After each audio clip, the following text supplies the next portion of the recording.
14 वर्ष का वनवास, एक अनिश्चितता का सफर। श्री राम, सीता और लक्ष्मण ने पंचवटी में एक छोटी सी पर्णकुटी बना ली थी।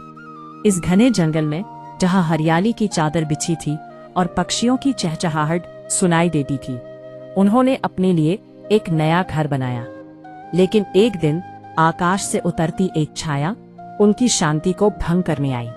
वह थी शूर्पणखा, रावण की बहन, जिसके भीतर की आग और भीषण रूप को छिपाने की चाहत थी।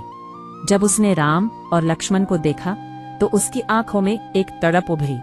दोनों भाइयों के आकर्षण ने उसे अपनी ओर खींच लिया। सुंदरता की मूरत बनकर उसने राम के पास जाने का निश्चय किया। उसके शरीर का हर अंग, हर रेखा जैसे उसे इस क्षण के लिए तैयार किया गया हो। क्या आप मुझसे विवाह करेंगे?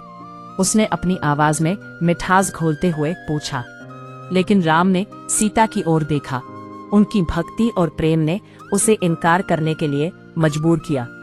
मेरे छोटे भाई लक्ष्मण हैं, उसने कहा, जैसे एक आदर्श भाई को अपने कर्तव्यों का ध्यान है।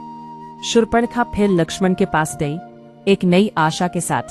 लेकिन लक्ष्मण ने उसे समझाया, मैं तो प्रभु का दास हूँ, तुम्हारे संग विवाह से तुम्हें सुख नहीं मिलेगा। उसकी आवाज में दृढ़ता थी, लेकिन उसके शब्दों में दया भी।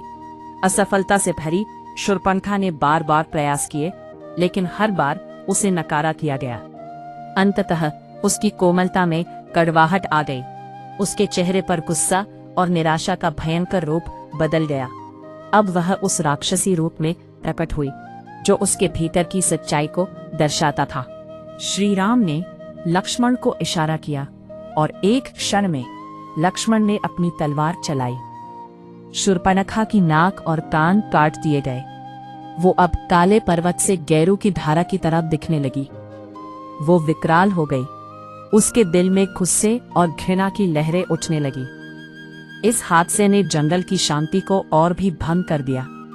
लेकिन राम और लक्ष्मण ने अपने कर्तव्य का पालन किया।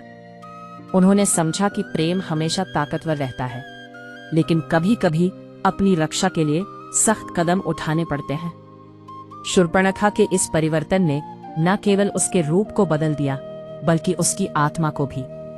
वो अब एक कहानी बन गई जो इस वन में गूंजती रहेगी, प्रेम, नफरत और संघर्ष की।